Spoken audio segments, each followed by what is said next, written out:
Trump's economic plan. You feel me? If we don't get Kamala's economic plan, we might as well go ahead and get Trump's economic plan. Get them both out the way at the same time. There's no reason to not do them both, because if we gonna be informed, that means looking at the other side and seeing what the other side has to offer as well, not just blindly voting because you feel like it. You feel me? Be an informed voter. So we are going to go ahead and see what Trump's economic plans are as well. Let's get it. This video was brought to you by Brilliant. Over the past few weeks, a Trump victory in November has started to look increasingly likely. Anxious Democrats have been unable to convince Biden to step down. And while we haven't seen any polls yet, most people think that the failed assassination attempt against Trump and his reaction to it will help him politically, which is why the betting markets implied odds of a Trump victory spiked in the immediate aftermath of the shooting. Now, a lot of the international media's attention has understandably been focused on Trump's controversial foreign policy, which seemingly includes ditching both NATO and Taiwan. But less focus has been paid to his economic agenda, which, if it were actually implemented, would be just as consequential. So in this video, we thought we'd take a look at Trump's, let's say, unorthodox economic policies and how they could transform the global economy. Before we start, if you haven't already, please consider subscribing and ringing the bell to stay in the loop and be notified when we release new videos. So, the first thing to say is that Trump has said a lot of different and often contradictory things about economic policy over the past few months. So, coming up with a well-defined list of precise policies is sort of impossible. Nonetheless, there are apparently 4 themes that Trump and his advisors keep coming back to, and they are more tariffs, less taxes, a weaker dollar, and a less independent central bank. All right, y'all, let's take a look at him. More tariffs. He's trying to tax the mess out of imported goods. Let's be real. All that made in China, tax them. I agree with that. Tax them. That made in China, tax them. Especially if it's less taxes for me. Hey, imported goods, man. Everywhere else we get taxed.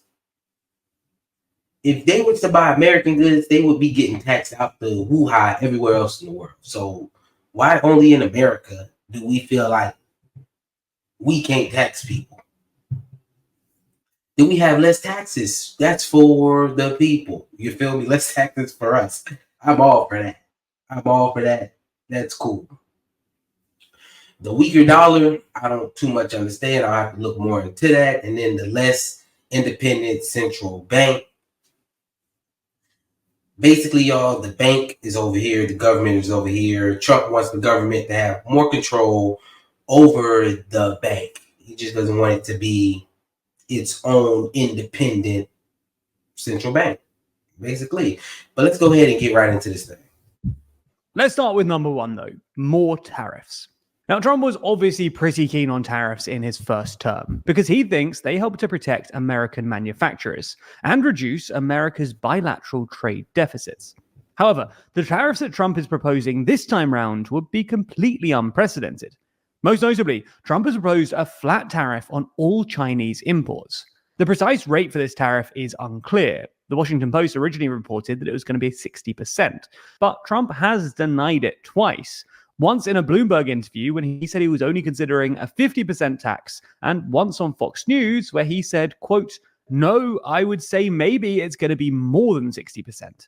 Anyway, whatever the precise number, this would force perhaps the most dramatic rebalancing of international trade flows in modern history. Trump has also said that he wants to expand Biden's new tariffs on Chinese imports related to the energy transition.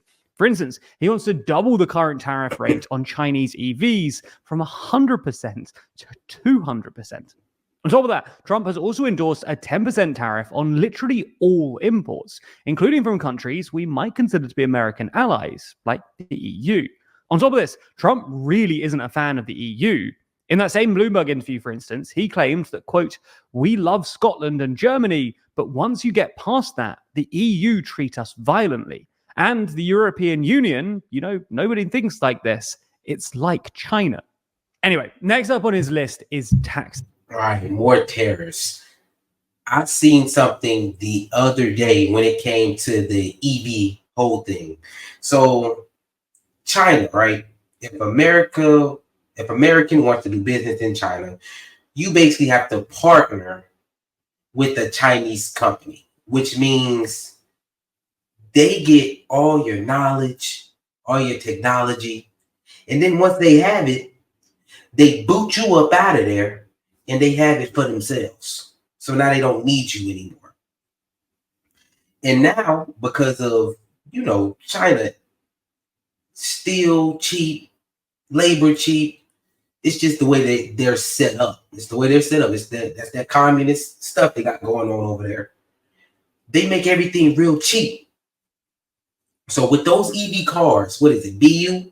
They're able to make them extremely cheap. And if they were to bring those cheap cars over here to America and be able to sell them at the price that they want to, Tesla wouldn't be around anymore, because the price of Tesla and the price of BYU is like this, night and day. So that's just one example. That's just a small example of it, where China has gypped America all the way. We depended on China too much, honestly, if you ask me. We depended. I remember seeing a whole bunch of things said made in China when I was growing up. And I was so confused. I ain't gonna lie, I was so confused. Like, why is all that stuff in China? What's going on? But the more terrorist things for people around the world, that's cool. That's cool to me. America has constantly been the bank for everything. And I'm tired of us being the bank for everything. Why do we have to put up the money for everything? So if y'all want to do stuff and work with America, you need to be taxed. It needs to be a tariff placed on you. That's how I feel. Let's continue. Taxes. Like many Republicans, he thinks that low taxes stimulate economic growth, and because, they made him popular last time round.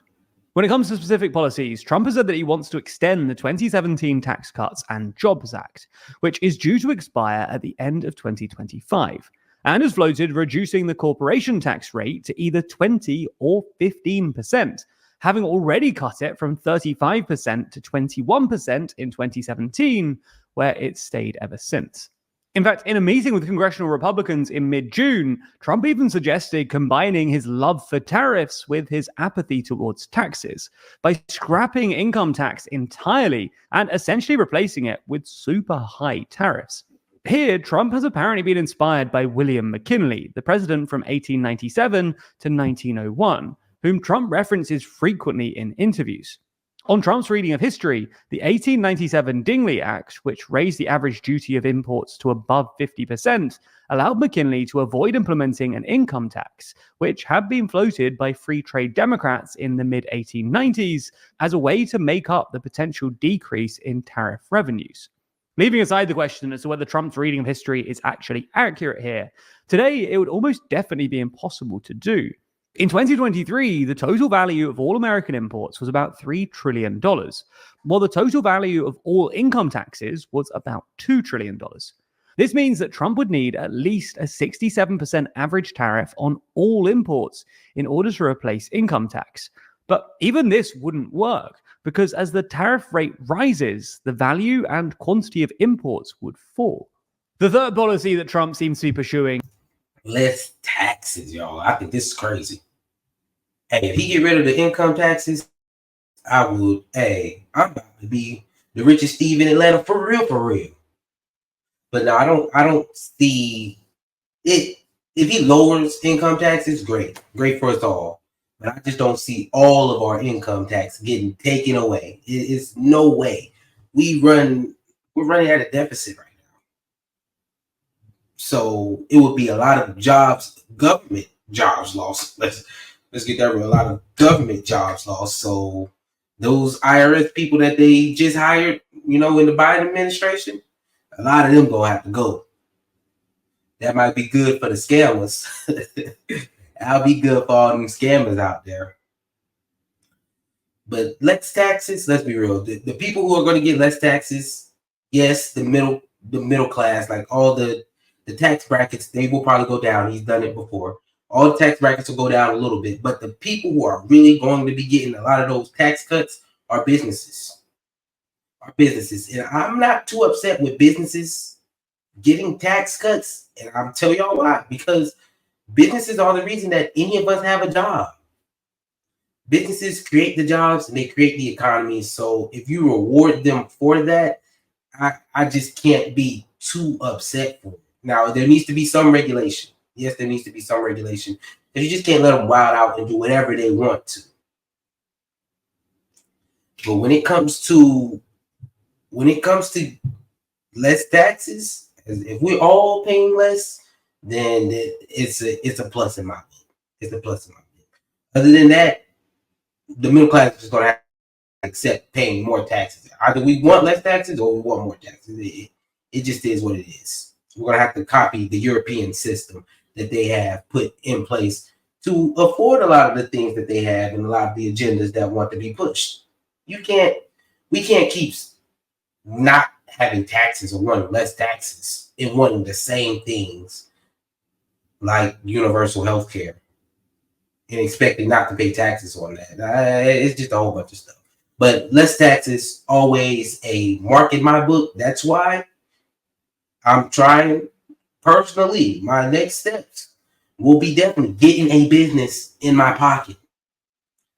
100% getting a business in my pocket. That way I can start taking advantage of the tax code and getting these tax cuts myself.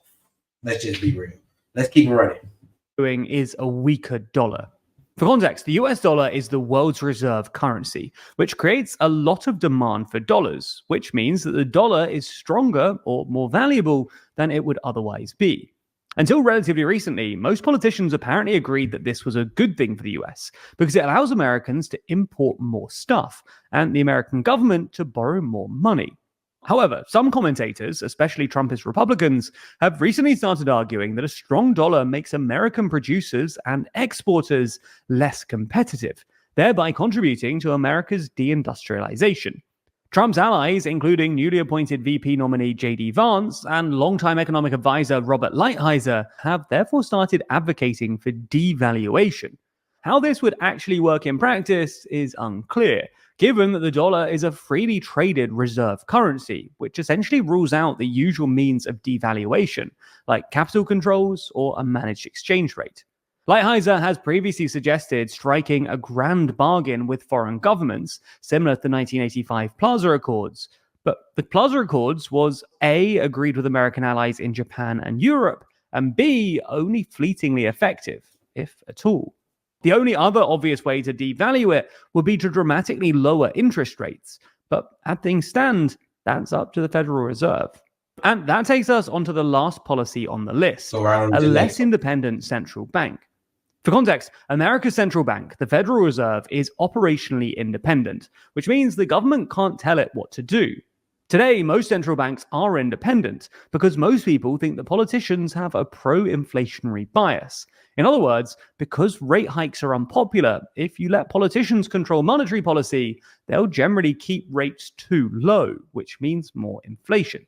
Anyway, in April, the Wall Street Journal reported that some of Trump's advisors want to give Trump direct influence over monetary policy, either by giving Trump a sort of special seat on the Fed's rate-setting committee, or just by ousting the current Fed chair, Jerome Powell, and replacing him with someone more pliant. Powell was appointed by Trump in 2017, but Trump regularly expressed frustration at Powell's unwillingness to cut rates during his term, and even floated demoting Powell in the first days of the pandemic, although it's not actually clear that the president has the authority to do this. When pressed on it in the Bloomberg interview we mentioned earlier, Trump promised not to oust Powell before the end of his term. But it's very easy to imagine Trump taking at least a more confrontational attitude towards the Fed, especially if they respond to his other policies like tariffs and a weaker dollar, both of which are likely to increase inflation with steep rate hikes. It's interesting that even as... All right, so we know that with that less independent central banks, Trump just wants to have a little bit more control of how the money is flowing throughout the United States. I personally think giving the government access to these things, that's not too good. It's a reason that they are separate all over the world, because politicians are, let's be real, it's going to be too low, and inflation is going to be out the woo-wah. So I don't too much support that, especially knowing how, anyway, the central bank whole thing, if y'all actually look up some videos on the creation of that, all that stuff is shrouded in a whole bunch of controversy anyway. So we definitely don't need to give it to Trump. Let's be real. If we get that power over to Trump, yeah, the money definitely the money's going down. It's going downhill. So I say X no to that. Let's go and finish this video on that. Both of which are likely to increase inflation with steep rate hikes. Actually, that is the end of the video. So that was Trump's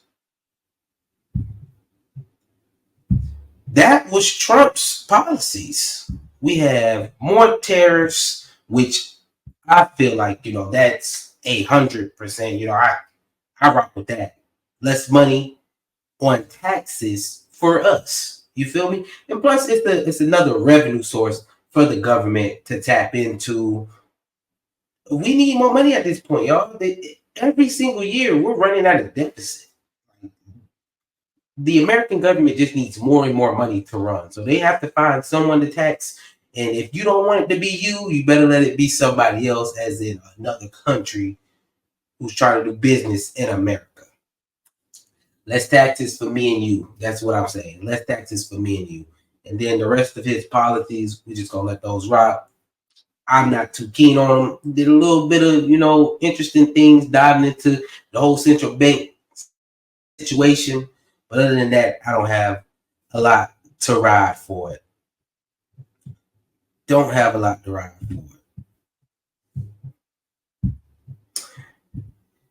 Man, that is Trump's economics plan. So make sure y'all like, subscribe, and leave a comment. We got some folks right on in the comments right